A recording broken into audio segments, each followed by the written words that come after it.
Hello students, कैसे हैं आप लोग? सब बढ़िया हैं। चलिए, तो आज हम लोग डायमेंशनल एनालिसिस का सेकंड एप्लीकेशन पढ़ेंगे, जो कि मैंने बताया था सबसे इम्पॉर्टेंट एप्लीकेशन है। आपसे सबसे ज़्यादा इसी पर बेस्ड क्वेश्चन जो है वो पूछे जाते हैं। और वो एप्लीकेशन मैं बता चुका हूँ आपको, establish relation among various physical quantities. यानी डायमेंशन की हेल्प से हम लोग क्या कर सकते हैं, अलग अलग फिजिकल क्वांटिटीज़ में रिलेशन निकाल सकते हैं। हिंदी में कहते हैं विभिन्न भौतिक राशियों में संबंध स्थापित करना। इस टॉपिक पर बेस्ड जो क्वेश्चन होंगे उसमें वो आपको ये बताएगा कि कोई भौतिक राशि यानी कोई फिजिकल क्वांटिटी दूसरी किन किन क्वांटिटीज़ पर डिपेंड करती है। सिर्फ ये बताएगा किस पर डिपेंड करती है, ये नहीं बताएगा कैसे डिपेंड करती है। मतलब स्क्वायर के प्रोपोर्शनल है या स्क्वायर के इनवर्सली प्रोपोर्शनल है, क्यूब के प्रोपोर्शनल है, ठीक, ये कुछ नहीं बताएगा। बस वो ये बताएगा ये एक फिजिकल क्वांटिटी है, मान लो ए, ये इन बी, सी और डी पर डिपेंड करती है और आपको ए के लिए फॉर्मूला निकालना होगा। तो कैसे करेंगे सवाल देखते हैं जरा। डायमेंशन एनालिसिस ये पहला चैप्टर फर्स्ट ईयर में पढ़ाया जाता है, लगभग सभी टीचर यहाँ से स्टार्ट करते हैं क्योंकि ये थोड़ा ईजी चैप्टर होता है और बुक में भी आपके स्टार्ट में ही दिया गया। आसान इसमें यह है कि इसमें 3 या 4 टाइप के क्वेश्चन हैं। अगर आप हर एक का एक एक क्वेश्चन जो है वो समझ लेते हैं तो उस टाइप के जितने भी क्वेश्चन हैं वो आप क्या कर सकते हैं, लगा सकते हैं। न्यूमेरिकल्स तो बहुत सारे हैं, लेकिन टाइप्स ऑफ क्वेश्चन जो है वो 3 या 4 ही हैं। ठीक, तो चलिए देखते हैं। लास्ट टाइम हमने एक आपको सिखाया था कि कैसे हम किसी इक्वेशन की, ठीक, वो डायमेंशनली बैलेंस है या नहीं है, कैसे चेक करेंगे। प्रिंसिपल ऑफ होमोजेनिटी पे हम लोगों ने 1-2 और क्वेश्चन लगाए थे, याद होगा आपको, वान डेर वाल वाला। तो आज ये एप्लीकेशन समझते हैं और इस पर बेस्ड 2-3 क्वेश्चन मैं आपको बता दूंगा, फिर आप अपनी बुक से लगाइए। ठीक, चलिए देखते हैं।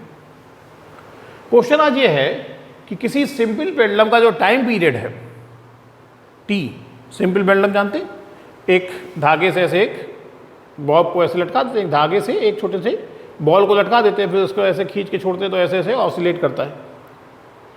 ये ऐसे रुका हुआ है तो ये इसकी मीन पोजीशन कहलाती है, साम्य अवस्था। इससे एक तरफ जाए फिर यहाँ लौट आए, फिर दूसरी तरफ जाए फिर यहाँ लौट आए, इसे इसका एक ऑसिलेशन कहते हैं। एक कंपन इसने पूरा कर लिया और ये एक कंपन पूरा होने में जितना समय लगता है, एक ऑसिलेशन कंप्लीट करने में जितना समय लगता है, उसे हम लोग उसका टाइम पीरियड बोलते हैं, हिंदी में कहते हैं आवर्तकाल। तो वो ये कह रहा है कि एक सिंपल पेंडुलम का जो टाइम पीरियड है वो बता रहा है किस पर डिपेंड करता है। वो कह रहा है ये डिपेंड करता है पेंडुलम की लेंथ पर, उसके मास पर और एक्सेलरेशन ड्यू टू ग्रेविटी यानी गुरुत्वाकर्षण जी पर डिपेंड करता है। तो उसने बताया किसी सरल लोलक का आवर्तकाल टी जो है वो लोलक की लंबाई, उसके द्रव्यमान और गुरुत्वाकर्षण जी पर निर्भर करता है। आपको विभिन्न इससे आवर्तकाल टी के लिए सूत्र निकालना है। ठीक, तो किसी सिंपल पेंडुलम का टाइम पीरियड टी पेंडुलम की लेंथ, उसके मास और acceleration due to gravity G पर डिपेंड कर रहा है और आपको टाइम पीरियड टी के लिए फॉर्मूला निकालना है। तरीका क्या होता है ऐसे क्वेश्चंस को करने का, क्योंकि उसने ये नहीं बताया कि टी एल, एम और जी पर कैसे डिपेंड कर रहा है, किसके प्रोपोर्शनल है, किसके इनवर्सली प्रोपोर्शनल है, ऐसी कोई जानकारी नहीं दी। ठीक, यानी ये जानकारी हमें अपनी तरफ से जुटानी पड़ेगी। तो ऐसे क्वेश्चन में हम क्या करते हैं कि कोई क्वांटिटी जिन पर डिपेंड कर रही है, हम अपनी तरफ से उसकी unknown power A B C मान लेते हैं। यानी हम ये मान लेंगे अपनी तरफ से कि टाइम पीरियड टी जो है वो लेंथ एल की पावर ए, मास एम की पावर बी और जी की पावर सी पर डिपेंड कर रहा है। उसने तो बताया था इस पर डिपेंड कर रहा है, लेकिन हमने मान लिया कि इसकी पावर ए, इसकी पावर बी और इसकी पावर सी पर डिपेंड कर रहा है।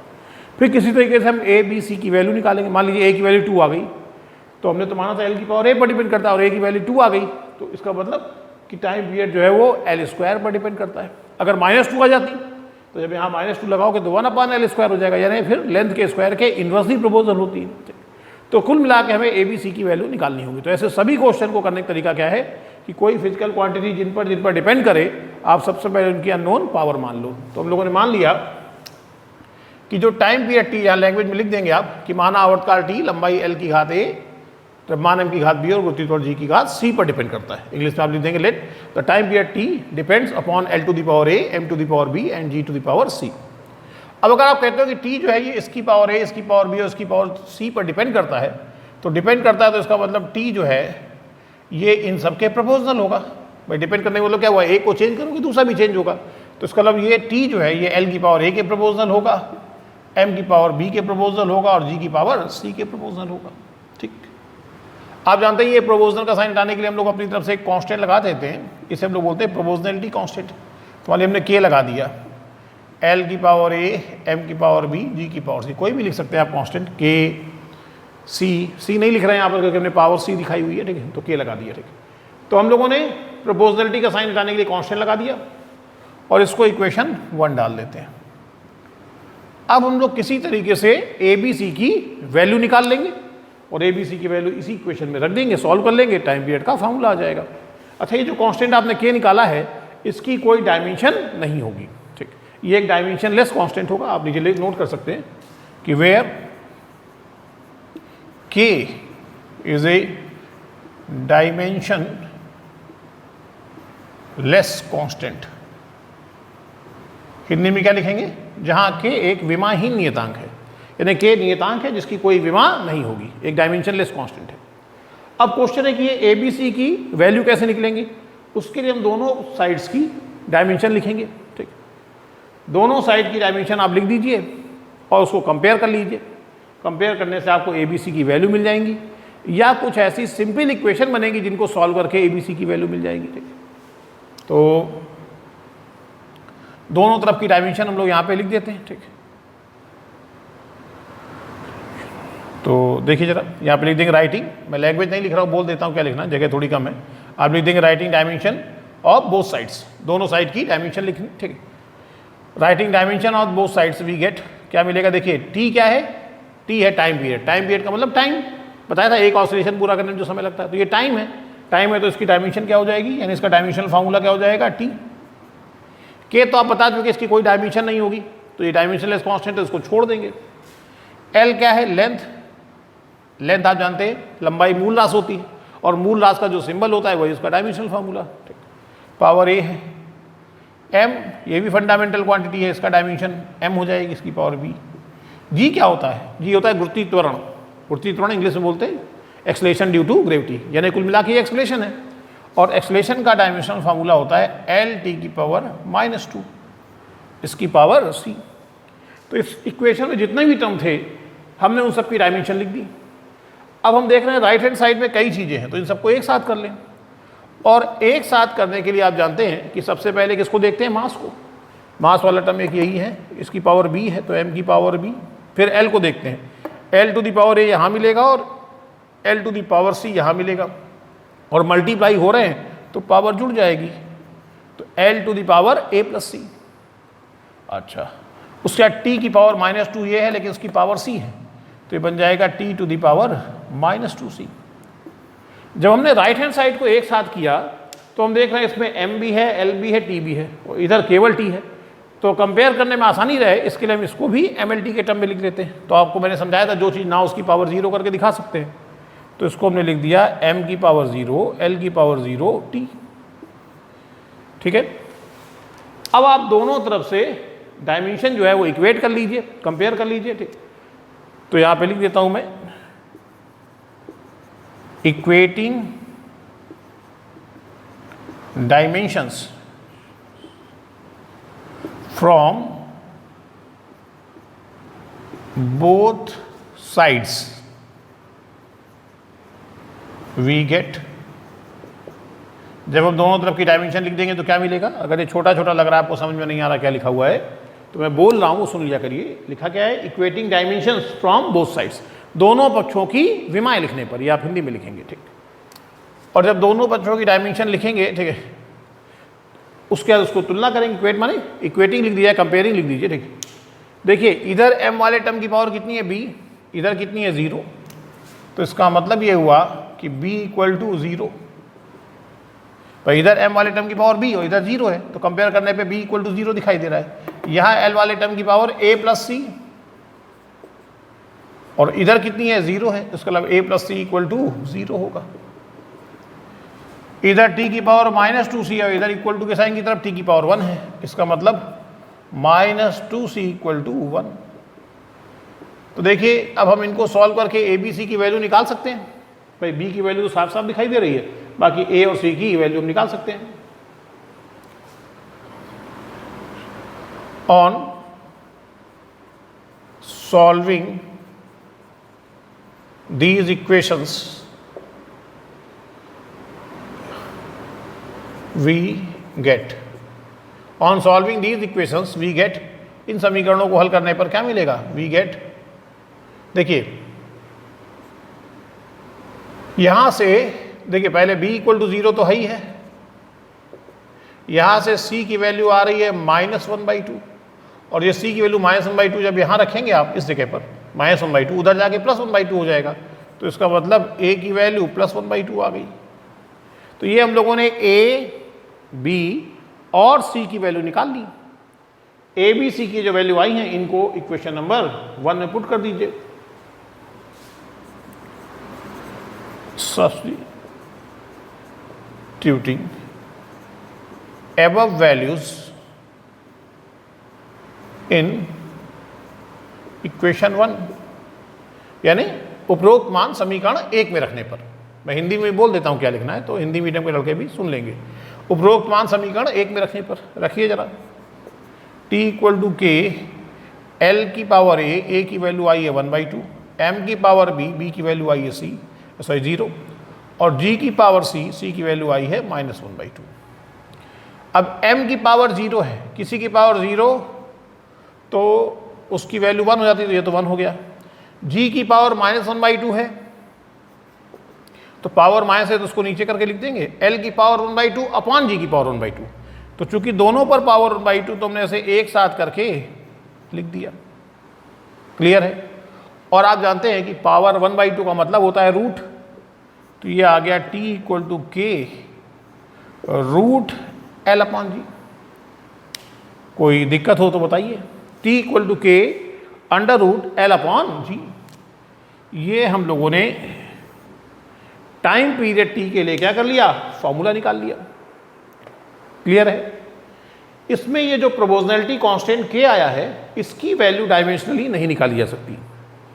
एक चैप्टर है आपके कोर्स में सिंपल हार्मोनिक मोशन, सरल आवर्तगत, बहुत बाद में है, बिल्कुल आप जब फर्स्ट ईयर के लास्ट में होंगे तब वो पढ़ेंगे।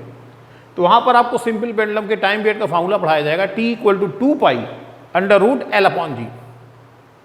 तो जब वो पढ़ेंगे आप t equal to 2 under root l upon G, इसका मतलब k इक्वल टू 2 होता है। लेकिन ये k इक्वल टू 2 होता है, ये हम लोग डायमेंशनली नहीं निकाल सकते, क्योंकि कांस्टेंट की कोई डायमेंशन, मतलब ये तो एक डायमेंशनलेस कांस्टेंट था। तो इसकी आप जानते हैं कि न्यूमेरिकल वैल्यूज के लिए डायमेंशन का कुछ नहीं होता। ठीक, डायमेंशन किसकी होती है, फिजिकल क्वांटिटी की होती है। ठीक, तो ये विविध के अभी हम लोग उपयोग पढ़ रहे हैं। ठीक है, उसके बाद हम लोग इसकी दोष पढ़ेंगे, इसमें कमियां क्या हैं। तो उसमें एक कमी ये भी होती है कि आने वाले प्रोपोर्शनैलिटी कांस्टेंट की वैल्यू हम डायमेंशनली नहीं निकाल सकते। ठीक, तो इतना आप इसका स्क्रीनशॉट ले लीजिए या इसको आप नोट कर लीजिए, स्क्रीनशॉट ले लीजिए या इसे पॉज करके आप इसको नोट कर सकते हैं। तो समझ में आ गया सबको ये मेथड? कर लेंगे अब आप लोग इस तरह के क्वेश्चंस। ऐसे सारे क्वेश्चंस को करने का मेथड यही है।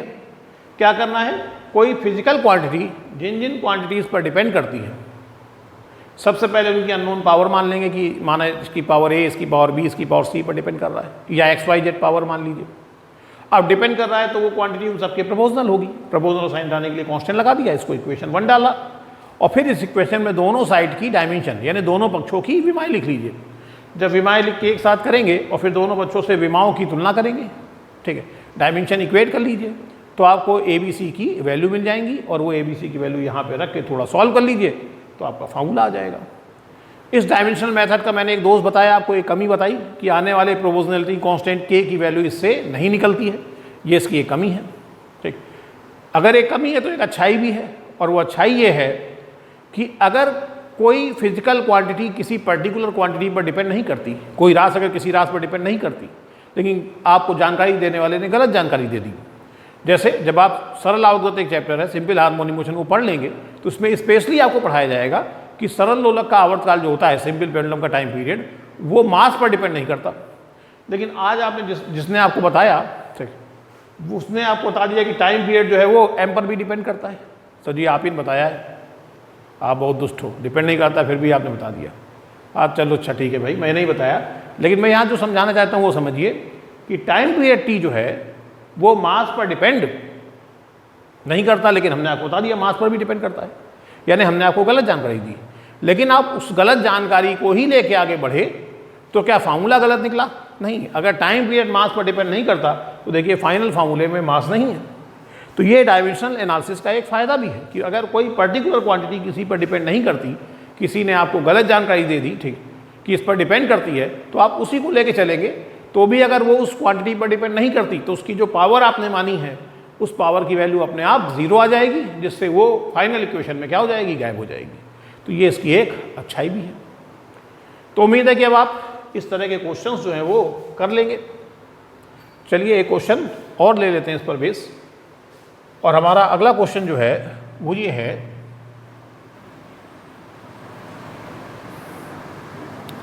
कि किसी स्ट्रेच वायर, खिंचे हुए तार, स्ट्रेच वायर के ट्रांसवर्स वाइब्रेशन की जो फ्रीक्वेंसी है, किसी तने तार के अनुप्रस्थ कंपनों की आवृत्ति,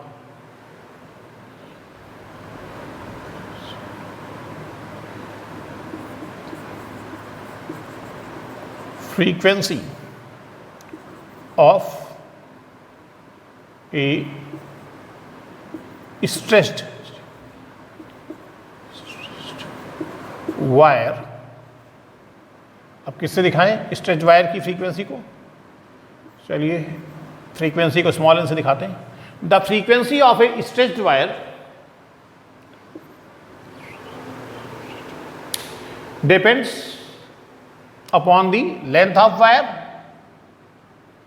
मास per unit length of wire. ठीक, यहाँ पे लेंथ पर डिपेंड कर रहा है वो बता रहा है, और मास पर, लेकिन ये मास क्या है, मास पर यूनिट लेंथ है ये।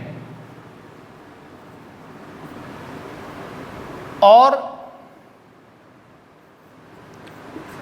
जो स्ट्रिंग है, जो डोरी है, उसके टेंशन फोर्स F पर डिपेंड कर रहा है। ठीक, वो कह रहा है किसी तने तार के अनुप्रस्थ कंपनों की जो मूल आवृत्ति, समझते हैं क्या चीज़ होती है? अरे आप एक रबड़ बैंड को ऐसे बांध दीजिए 2 पॉइंट के बीच में, उसको नीचे ऐसे दबा के छोड़ दीजिए तो वायर ऐसे से वाइब्रेट होता है ना, कंपन करता है। तो उसकी जो फ्रीक्वेंसी है, फ्रीक्वेंसी जानते क्या चीज़ होती है? वायर 1 सेकेंड में कितनी बार कंपन करेगा। एक वाइब्रेशन कंप्लीट करने में, ऊपर गया, यहाँ आया, फिर नीचे गया, यहाँ आया, ये एक वाइब्रेशन हो गया। एक वाइब्रेशन जितने टाइम में पूरा होता है वो टाइम पीरियड कहलाता है, आवर्तकाल। और 1 सेकेंड में ऐसे जितने वाइब्रेशन हो जाएं उसे हम लोग फ्रीक्वेंसी कहते हैं। ठीक, और फ्रीक्वेंसी जो होती है वो टाइम पीरियड की रेसिप्रोकल होती है, यानी आवृत्त जो होती है वो आवर्तकाल की व्युत्क्रम होती है। यानी n इक्वल टू होता है 1/T। ये शायद जूनियर क्लासों में आपने पढ़ा होगा, अगर नहीं पढ़ा तो मैंने अभी आपको बता दिया, n इक्वल टू 1/T होता है। तो वही वो कह रहा है कि जो स्ट्रेच वायर है उसकी जो फ्रीक्वेंसी होती है, ठीक, जैसे एक ये वायर ऐसे यहाँ पर है, ये बांध दिया हमने इसको ऐसे, अब इसको खींच के छोड़े तो ये पूरा वायर ऐसे वाइब्रेट होता है। तो इसके वाइब्रेशन की जो फ्रीक्वेंसी वो किस पर डिपेंड कर रही है, वो बता रहा है कि वो वायर की लेंथ पर, उसके मास पर यूनिट लेंथ पर, एकांक लंबाई के द्रव्यमान m पर। यहाँ m पूरे वायर का मास नहीं है, उसकी एकांक लंबाई का द्रव्यमान है। और उसको जितने फोर्स से आपने खींच के बांधा था, ठीक है, उस जितना भी फोर्स से खींचोगे उसमें उतने का ही खिंचाव होगा। खिंचाव को हम लोग इंग्लिश में क्या बोलते हैं, टेंशन फोर्स। तो वो डोरी के टेंशन फोर्स F पर, या टेंशन फोर्स को कुछ लोग T से भी दिखा देते हैं, उस पर डिपेंड करता है। अब आपको इस फ्रीक्वेंसी n के लिए क्या करना है, फार्मूला निकालना है। कर सकते हैं आप इसको।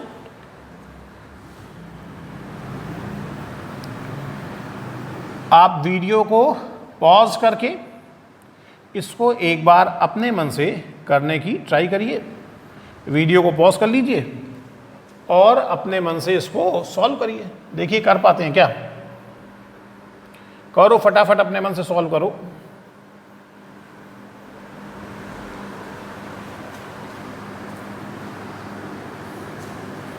अभी नहीं पॉज किया, नकल टीपने के लिए तैयार बैठे हो। अरे एक बार ट्राई तो करो। ठीक, चलिए अच्छा, देखिए ट्राई कर लीजिए पॉज करके, और उसके बाद चेक करिए कैसे लगेगा ये सवाल। मेथड वही मैंने बताया, ऐसे सारे क्वेश्चंस एक ही मेथड से लगते हैं। सबसे पहले हम लोग ये मान लेंगे कि let the frequency of wire n depends upon L to the power A, M to the power B and F to the power C। यानी हिंदी में लिखेंगे कि माना तार क्या होता है, n लंबाई L की घात A, द्रव्यमान M की घात B और बल F की घात C पर डिपेंड करती है। अब अगर n ऐसा डिपेंड करती है तो n प्रोपोर्शनल होगा L to the power A, M to the power B और F to the power C के। फिर आप जानते हैं प्रोपोर्शनलिटी का साइन लाने के लिए कांस्टेंट लगा देते हैं, K L की power A, m to the power b f to the power c। जहां पर कांस्टेंट लगाया नीचे लिख दिया where k is dimensionless constant. Hindi में क्या लिखेंगे? जहां k एक विमाहीन नियतांक है। ठीक, अब ABC की वैल्यू निकालनी है। कैसे निकालते हैं? मेथड आप जानते हैं। दोनों साइड की डायमेंशन लिखनी पड़ेंगी। तो पहले फ्रीक्वेंसी की डायमेंशन लिखते हैं। फ्रीक्वेंसी की डायमेंशन क्या हो जाएगी? t to the power -1। अभी बताया कि आवृत्ति जो होती है वो आवर्तकाल की व्युत्क्रम होती है। The reciprocal of time period is equal to frequency. तो अगर n इक्वल टू 1/t होता है तो यहाँ से n का डायमेंशन निकालें। t क्या होता है? समय। तो समय को किसे दिखाएंगे? t से, और ये t ऊपर जाएगा तो t की पावर -1 हो जाएगा। k की कोई डायमेंशन होगी नहीं। l क्या है? लेंथ, l उसकी पावर a है। m क्या है? मास, उसका डायमेंशनल फार्मूला क्या होगा? m उसकी पावर b। m क्या है? मास, मास का डायमेंशन फार्मूला क्या था? m उसकी पावर b। नहीं, कल समझाया था कि मास की डायमेंशन तो m होती है, लेकिन मास पर यूनिट लेंथ अगर कह रहा है, एकांक लंबाई का द्रव्यमान अगर बोल रहा है, तो उसका dimensional formula ml to the power -1 होता है। पिछले वीडियो में आप देखिए, बताया मैंने आपको कि एकांक लंबाई के द्रव्यमान का विमीय सूत्र ml की पावर -1 होता है। ठीक, और यहाँ m जो है वो मास पर यूनिट लेंथ था, इसलिए इसका डायमेंशनल फार्मूला यही इस सवाल में गड़बड़ हो जाती है। तो मिस्टेक क्या होती है वो ध्यान रखिए। ml टू द पावर -1 उसकी पावर b।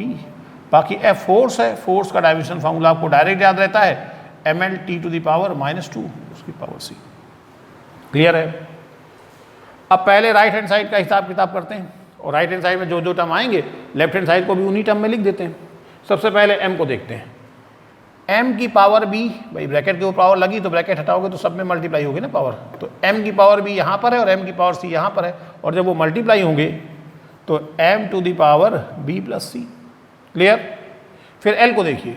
l की पावर a, l की पावर -b और l की पावर c। l की पावर c यहाँ पर है, तीनों मल्टीप्लाई होंगे तो a -b और c जुड़ेगा तो a -b प्लस c। फिर t केवल एक ही जगह है, यहाँ पर t की पावर -2, लेकिन उसकी होल पावर c भी है, तो t की पावर -2c। इसको एक साथ किया। फिर हमने देखा राइट हैंड साइड में m, l और t तीनों आ गए, तो राइट हैंड साइड में m और l है नहीं तो उनकी पावर 0 कर दिया। m की पावर 0, l की power 0, t to the power -1। Clear है? बोलो क्लियर है? ठीक, वही मेथड, वही स्टेप्स। सबसे पहले जिन पर डिपेंड करता है उनकी अननोन पावर मानी ABC। डिपेंड करता है सबके प्रपोजल होगा, प्रपोजल का साइन लाने के लिए कांस्टेंट लगा दिया। फिर दोनों साइड की डायमेंशन लिख ली, डायमेंशंस को एक साथ किया। अब दोनों तरफ से डायमेंशन को इक्वेट कर लेंगे। जब आप इक्वेट करेंगे तो इधर देखिए m की पावर b प्लस c, इधर क्या है 0। ठीक, इसका मतलब ये हुआ कि b plus c equal to 0 हम लोग लिख सकते हैं। तो हम लोगों ने लिख दिया कि भाई b plus c equal to 0 होगा। उसके बाद में यहाँ l की पावर है a minus b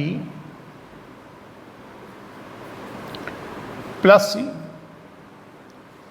a minus b plus c, और इधर क्या है 0। t की पावर -2c, इधर क्या है -1।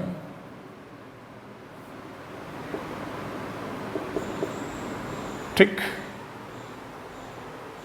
अब इनको हम लोग सॉल्व करेंगे और ABC की वैल्यू निकालेंगे। On solving above equations we get, उपरोक्त समीकरणों को हल करने पर क्या मिलेगा हमें? देखिए, सबसे पहले c की वैल्यू यहां से मिल रही है -1/2। अगर बड़ी इक्वेशन बन जाए तो आप यहाँ पे इसको प्रॉपर्ली सॉल्व कर सकते हैं। ये बहुत छोटी छोटी इक्वेशन है तो ऐसे ही मन में ही सॉल्व हो जाती हैं, तो वैसे ही सॉल्व करके लिख दे रहा हूँ। c की वैल्यू यहाँ से सॉरी -1/2 नहीं आएगी, माइनस से माइनस कैंसिल हो जाएगा, 1/2 आएगी। तो c की वैल्यू आ रही है 1/2, और c की वैल्यू 1/2 जब हम यहाँ रखेंगे और उसको इधर भेज देंगे तो b की वैल्यू आ जाएगी -1/2। क्लियर है? अब देखिए b की वैल्यू यहाँ -1/2 रखोगे तो माइनस आगे है, तो माइनस माइनस प्लस हो जाएगा, और c की वैल्यू +1/2 लिखोगे तो यहाँ 1/2 और 1/2 मिलकर, भाई ये -1/2 लिख ली है ना ये वैल्यू b की, तो माइनस माइनस तो प्लस हो गया, 1/2 और c की वैल्यू 1/2, 1/2 मिल गया 1 और 1 को उधर भेज दिया, तो a की वैल्यू आ गई -1। बोलो कोई दिक्कत? a, b और c की वैल्यू हम लोगों ने निकाल ली। अब आप लोग क्या करेंगे कि ये a, b, c की value a equal to -1, b equal to -1/2 और c इक्वल टू 1, ये वैल्यूज इक्वेशन नंबर 1 में पुट करिए और थोड़ा सा उसको सॉल्व कर लीजिए। तो n की l की पावर -1, m की पावर b की वैल्यू -1/2 और f की पावर c की वैल्यू 1/2। नेगेटिव पावर्स को नीचे ले लेते हैं, तो उसको ऐसे लिख दिया k/l, और इसकी पावर 1/2 है, नीचे आके +1/2 हो जाएगी, और इस पर भी पावर 1/2 है, तो हमने f/m की होल पावर 1/2 लिख दिया, और पावर 1/2 की वैल्यू का मतलब होता है रूट, तो n equal to k/l root f/m। ये किसी स्ट्रेच्ड वायर की फ्रीक्वेंसी का फार्मूला हम लोगों ने निकाल लिया। किसी तरह तार के ट्रांसवर्स वाइब्रेशन की फ्रीक्वेंसी जो है, जब ऐसे से वाइब्रेट होता है तो उसकी फ्रीक्वेंसी क्या होगी हम लोगों ने निकाल लिया। जब आप जिस चैप्टर में ये है, बहुत लास्ट में है, सेकेंड लास्ट चैप्टर आपकी इस बुक का, उसमें आप पढ़ेंगे तो उसमें फार्मूला आता है 1/2L√f/m। तो 1/2L√f/m, तो उससे पता लगता है कि k इक्वल टू 1/2 होता है, लेकिन ये k इक्वल टू 1/2 होता है, ये हम डायमेंशन में नहीं निकाल सकते। तो डायमेंशन इस चैप्टर में जब वो फार्मूला कहेगा निकालने के लिए, तो हमें यहीं तक करके आना है, k की वैल्यू नहीं निकालनी है। कुछ बुक्स में वो लिख देता है कि प्रयोगों के आधार पर ज्ञात हुआ कि k बराबर 1/2, और फिर अगली लाइन में 1/2 लिख देते हैं। ऐसा आप नहीं करेंगे, वरना टीचर आपसे पूछ लेगा भैया थ्योरी का पेपर देते देते कौन सा प्रयोग कर डाला, कौन सा एक्सपेरिमेंट कर डाला जिससे तुमको k बराबर 1/2 मिल गया। तो बुक की एकदम नकल नहीं करते, थोड़े से अपनी अकल भी लगाते हैं, ठीक। तो इस चैप्टर में हमें सारे फार्मूले जो निकालेंगे वो k के टर्म में ही निकालेंगे, k की वैल्यू हम लोगों को नहीं रखनी होती है। क्लियर हो गई बात आपको एकदम? ठीक। तो ये हम लोगों ने फार्मूला निकाल लिया। अब आप इस क्वेश्चन को भी नोट कर लीजिए या इसका एक स्क्रीनशॉट ले लीजिए।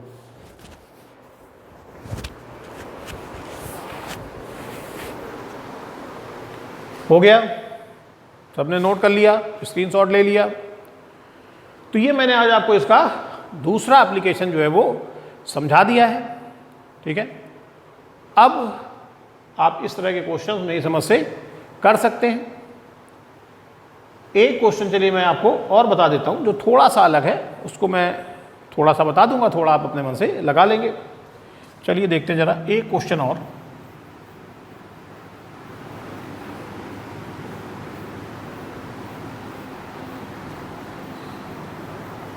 इसमें पहला और दूसरा एप्लीकेशन दोनों हम क्या कर देते हैं, मिला देते हैं। फर्स्ट और सेकेंड एप्लीकेशन को मिलाकर ये क्वेश्चन जो है वो बन रहा है। और क्वेश्चन क्या है,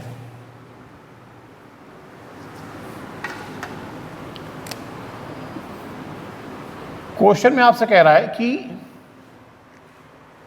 ग्रेविटी के अंदर, ठीक है, फ्रीली ड्रॉप्ड किसी पार्टिकल t सेकेंड में जो डिस्टेंस कवर करता है उसे equation s equal to u t, बल्कि s equal to half ji t से रिप्रेजेंट किया गया है, जहां g जो है ये एक्सेलरेशन ड्यू टू ग्रेविटी है और t जो है ये टाइम है। आपको ये प्रूव करना है डायमेंशनली कि ये दी गई इक्वेशन गलत है, और फिर आपको करेक्ट इक्वेशन भी निकालनी है, ठीक। तो क्वेश्चन आपकी समझ में आ गया, पूरा मैं लिख नहीं रहा हूँ, बोल दिया है मैंने, हिंदी में भी सुन लें कि गुरुत्व के अंतर्गत मुक्त रूप से गिरते किसी पिंड द्वारा, आपने जूनियर क्लास में पढ़ा, मुक्त रूप का मतलब होता है u बराबर 0 से, तो कह रहे हैं गुरुत्व के अंतर्गत मुक्त रूप से गिरते किसी पिंड द्वारा t सेकेंड में तय की गई दूरी जो है वो समीकरण s equal to half ji t से व्यक्त की गई है। विमी द्वारा सिद्ध करिए कि यह समीकरण गलत है, और फिर विमी से सही समीकरण प्राप्त करिए। तो हम ऐसे क्वेश्चन कैसे लगाएंगे जिसमें हमें पहले डायमेंशनली प्रूव करना ये रॉन्ग है और फिर करेक्ट इक्वेशन इस्टेब्लिश करनी है। उसका मेथड ये है, रॉन्ग कैसे प्रूव करेंगे, उसके लिए आपको पता है कि हम लोग क्या करेंगे, इसके डायमेंशनल बैलेंस को चेक करेंगे और हम पा जाएंगे कि इक्वेशन डायमेंशनली बैलेंस नहीं है तो इक्वेशन रॉन्ग हो जाएगी। ठीक, चलिए पहले उतना ही काम कर लेते हैं। तो सबसे पहले हम क्या करेंगे, एस की डायमेंशन लिखेंगे, डायमेंशंस ऑफ एस। तो एस तो डिस्टेंस है, लेंथ, तो इसकी डायमेंशन एल हो जाएगी। ठीक, उसके बाद में फिर हम लोग लिखेंगे dimension of half G T. तो हाफ की तो कोई डायमेंशन होगी नहीं, जी आप जानते हैं एक्सेलरेशन है, त्वरण है, तो एल टी की पावर -2 और फिर आगे टी है, टी लिख दिया। तो ये जब मल्टीप्लाई करेंगे तो बचेगा एल टी की पावर -1। ठीक, तो लेफ्ट हैंड साइड की डायमेंशन एल आई और राइट हैंड साइड की डायमेंशन एल टी की पावर -1 आई, जबकि इधर की जो डायमेंशन निकली वही इधर की निकलनी चाहिए, लेकिन डायमेंशन अलग अलग आ रही है। इसका मतलब ये इक्वेशन क्या है, रॉन्ग है। तो नीचे आप लिख देंगे, लिख नहीं रहा हूँ, लिख देंगे आप, ठीक है, कि चूंकि दोनों तरफ की विमाएँ अलग अलग है इसलिए समीकरण गलत है। As the dimension from both sides are not equal so the given equation is not correct या the given equation is wrong. तो ये गलत है। जब आपने बता दिया कि ये गलत है तो अब सही समीकरण कैसे प्राप्त करेंगे। ठीक है भाई, रॉन्ग हो गई, ठीक है, तो अब सही समीकरण कैसे निकालेंगे, 2 लाइन मैंने बताई, लिख देंगे इसमें। ठीक, अब सही इक्वेशन कैसे निकालेंगे, उसका तरीका वही है जो भी मैंने सिखाया। करना क्या है कि अपनी जो गलत समीकरण है उसको देखना है कि जिस क्वांटिटी की इक्वेशन है वो किस पर डिपेंड कर रही है। तो हमने देखा ये एस की इक्वेशन है और इससे पता लग रहा है कि एस जो है वो जी और टी पर डिपेंड करता है। तो बस हम अपने मन में एक नया सवाल बनाएंगे कि कोई पार्टिकल फ्रीली छोड़ा गया, अब वो टी सेकेंड में डिस्टेंस कवर कर रहा है, वो 2 क्वांटिटी जी और टी पर डिपेंड कर रही है और हमें एस के लिए फार्मूला निकालना है। तो वो तो अभी मैंने सिखाया आपको कि अगर कोई ये पता लग जाए कोई क्वांटिटी किस पर डिपेंड कर रही है तो आप उसके लिए फार्मूला निकाल सकते हैं। ठीक, कैसे निकालेंगे, हम लोग मान लेंगे कि let distance s depends upon g to the power a and t to the power b. Language में लिख देंगे कि माना दूरी एस गुरुत्वीय त्वरण जी की घात ए और समय टी की घात बी पर डिपेंड करती है, अतः s proportional g to the power A t to the power b. ठीक, अब प्रोपोर्शनल का साइन डालने के लिए कांस्टेंट लगा दिया, के जी की पावर ए टी की पावर बी। जहाँ कांस्टेंट लगाया उसको इक्वेशन 1 डाल दिया। अब वो नीचे अपनी लैंग्वेज लिख लेंगे। आप 2 सवालों मैंने पूरा प्रॉपर मेथड सिखा चुका हूँ। नीचे आप लिख देंगे वेयर के इज ए डायमेंशनलेस कांस्टेंट, फिर अगली लाइन में लिख देंगे कि writing dimension from both sides. अब दोनों तरफ की डायमेंशन जब आप लिखेंगे, ठीक, तो एस की डिस्टेंस डायमेंशन एल, के की कोई डायमेंशन होगी नहीं, जी की है L T to the power -2, acceleration है उसकी पावर ए, टी टाइम है, टी लिखा, उसकी पावर बी है, बी लगा दिया। बोलो क्लियर है। अब हम लोग क्या करेंगे, पहले राइट हैंड साइड को एक साथ लिखते हैं। तो राइट हैंड साइड में एल की पावर ए आ जाएगा, टी की पावर -2a यहाँ से मिलेगा, पावर टू दी पावर होने पर पावर मल्टीप्लाई हो जाती है, और टी की पावर बी यहाँ से, तो -2a टी की पावर -2a इंटू टी की पावर b, मल्टीप्लाई करने में पावर जुड़ जाएंगी, तो टी की पावर -2a प्लस b, इसको एक साथ कर लिया। इधर l और t है, इधर केवल l है, तो इसमें l और t लिख देते हैं। l तो है ही, t की पावर 0 कर दी। उसके बाद आप दोनों तरफ से डायमेंशन इक्वेट करेंगे, फिर वो लाइन आप लिख देंगे equating dimension from both sides. जब डायमेंशन इक्वेट करेंगे तो देखिए l की पावर यहाँ a है, इधर 1 है, तो इसका मतलब a = 1 आ गया। t की पावर यहाँ -2a प्लस b है, इधर 0 है, तो -2a प्लस b इधर 0, इसके बराबर कर दिया। ये सेकेंड इक्वेशन बन गई। और इसको जब सॉल्व कर लेंगे तो सॉल्व करने पर देखिए a की वैल्यू तो 1 है ही है, और a की वैल्यू यहाँ 1 रखेंगे तो -2 हो जाएगा, उधर जाके +2 हो जाएगा, तो b = 2 आ जाएगा। a और b की ये वैल्यू जो आपने निकाली हैं इसको इस इक्वेशन में पुट कर देंगे, तो हमारी इक्वेशन आ जाएगी s = k, g की पावर 1 और t की पावर b था, b की वैल्यू 2, तो s = आ गया kgt²। फिर आप लिख देंगे जो कि k = 1/2, सो s = ½ gt²। ठीक है, सर जी आप सही आदमी हो नहीं, अभी कह रहे थे कि के की वैल्यू नहीं रखते और अब आपने यहाँ के की वैल्यू रख दी। वो अलग क्वेश्चन था, उसमें हमें क्या करना था कि क्वांटिटीज़ में रिलेशन इस्टेब्लिश करना था। और इस क्वेश्चन में क्या करना है, इस क्वेश्चन में एक रॉन्ग इक्वेशन दी गई जिसको करेक्ट करना है। निश्चित रूप से उस रॉन्ग इक्वेशन में कांस्टेंट की वैल्यू जो है वो गलत नहीं दी जाएगी, क्योंकि अगर कांस्टेंट की वैल्यू गलत दे दी गई तो उसको आप डायमेंशनली करेक्ट नहीं कर सकते, क्योंकि डायमेंशनली तो कांस्टेंट की वैल्यू निकलती नहीं। यानी गलती कहाँ होगी, गलती किसी क्वांटिटी में ही होगी, कांस्टेंट में नहीं हो सकती। तो अगर वहाँ पर हम के लिख देते, जो इससे पहले क्वेश्चन बताया के की वैल्यू रख देते, तो सामने वाला आपसे पूछता कि भाई के कहाँ से ले आए आप, तो आप क्या बताते उसको कहाँ से लेकर के आए। इसमें कोई हमसे पूछेगा के कहाँ से रख दिया, तो आप कहेंगे जो रॉन्ग इक्वेशन उसमें देखा कांस्टेंट 1/2 दिया गया वही रख दिया। अब अगर वो ये कहता है ये तो रॉन्ग इक्वेशन है, तो इसमें हो सकता है कांस्टेंट गलत हो, तो आप उससे कहिए कि इसमें कांस्टेंट गलत नहीं हो सकता, क्योंकि उसने कहा है कि डायमेंशनली इसको करेक्ट करिए। और अगर इसको डायमेंशनली करेक्ट करने के लिए वो कह रहा है, इसका मतलब गलती वहीं होगी जहाँ इसको हम डायमेंशनली करेक्ट कर सकते हैं। ठीक, डायमेंशन की हेल्प से इसको करेक्ट कर सकते हैं, और कांस्टेंट की वैल्यू तो डायमेंशन से निकलती नहीं। इसका मतलब डायमेंशनली करेक्ट करना है तो कांस्टेंट पक्का है कि सही दिया गया होगा, इसलिए हमने के की वैल्यू यहाँ 1/2 पुट कर दी। तो जो इक्वेशन दी गई थी वो हाफ जी टी दी गई थी, और करेक्ट इक्वेशन क्या है, हाफ जी टी स्क्वायर, जो आप भी जानते हैं कि इक्वेशन होती है s equal to u t plus half G T square. वो कह रहा है फ्रीली गिर रहा है, मुक्त रूप से, तो आपने जूनियर क्लास में सवाल लगाए होंगे, जब कहता है मुक्त रूप से तो यू जीरो रख दोगे उसमें, तो S equal to half G T square ही तो आएगा। तो ये करेक्ट इक्वेशन हो गई आपकी। तो कहने का मतलब इसमें दोनों एप्लीकेशन हमने क्या कर दिए, मिला दिए। पहले दोनों तरफ की डायमेंशन लिखी, अलग अलग आ गई, इसका मतलब इक्वेशन गलत है। फिर सही इक्वेशन निकालने के लिए हमने क्या किया, हमने देखा कि जिस क्वांटिटी की इक्वेशन है वो किस पर डिपेंड करेगी। ये एस की इक्वेशन है, और इक्वेशन देख के पता लगता है कि एस जो है वो जी और टी पर डिपेंड कर रहा है। बस हमने सवाल बनाया अपने मन में कि डिस्टेंस एस जी और टी पर डिपेंड कर रही है, और हमें डिस्टेंस एस के लिए फॉर्मूला निकालना है। ऐसे क्वेश्चन लगाना आप जानते कैसे लगाए जाते हैं। उसके लिए हमने मान लिया कि एस जो है वो g to the power a और t to the power b पर डिपेंड करता है। डिपेंड करता है तो इनके प्रोपोर्शनल होगा। प्रोपोर्शनल साइन हटाने के लिए कांस्टेंट लगा दिया, कि उसको इक्वेशन 1 डाला। फिर आप जानते हैं दोनों तरफ की डायमेंशन लिख करके उसको कंपेयर कर लेंगे। कंपेयर करने से ए और बी की वैल्यू मिल जाएंगी। ठीक, कभी कभी ए और बी की वैल्यू डायरेक्ट मिल जाती है, वरना कुछ इक्वेशन बनेंगी, उनको सॉल्व करके निकलेंगी। जो भी वैल्यू आई उसको यहाँ रखिए, थोड़ा सॉल्व कर लीजिए, आपकी इक्वेशन आ जाएगी। और इस बार आप कांस्टेंट की वैल्यू रख सकते हैं, क्योंकि आपको एक रॉन्ग इक्वेशन दी गई जिसको करेक्ट करना है। तो इस इक्वेशन में कांस्टेंट की वैल्यू गलत नहीं हो सकती, तो वही आप उठा कर हाँ रख दीजिए। समझ में आ गई बात। तो ये मैंने आपको इसका एक सेकेंड एप्लीकेशन बता दिया है। ठीक, अब आपको मैंने इस पर बेस 3 क्वेश्चन बताए हैं। इन 3 क्वेश्चंस को तो घर में लगा ही लीजिए, और फिर अगर आपके पास बुक है तो आप बुक से अपने क्वेश्चन लगाइए। शायद ही कोई क्वेश्चन ऐसा हो जिसमें आपको समस्या हो, वरना सारे क्वेश्चन निकल आएंगे, क्योंकि मैं आप देख रहे हैं मेथड तो एक ही है। कल मैं आपको इसका तीसरा और आखिरी एप्लीकेशन पढ़ाऊंगा, तो कल से आपका ये चैप्टर जो है वो कंप्लीट हो जाएगा। तब तक पढ़ते रहिए, घर में रहिए, अपना ख्याल रखिए और अपने बड़ों का ख्याल रखिए। Thank you.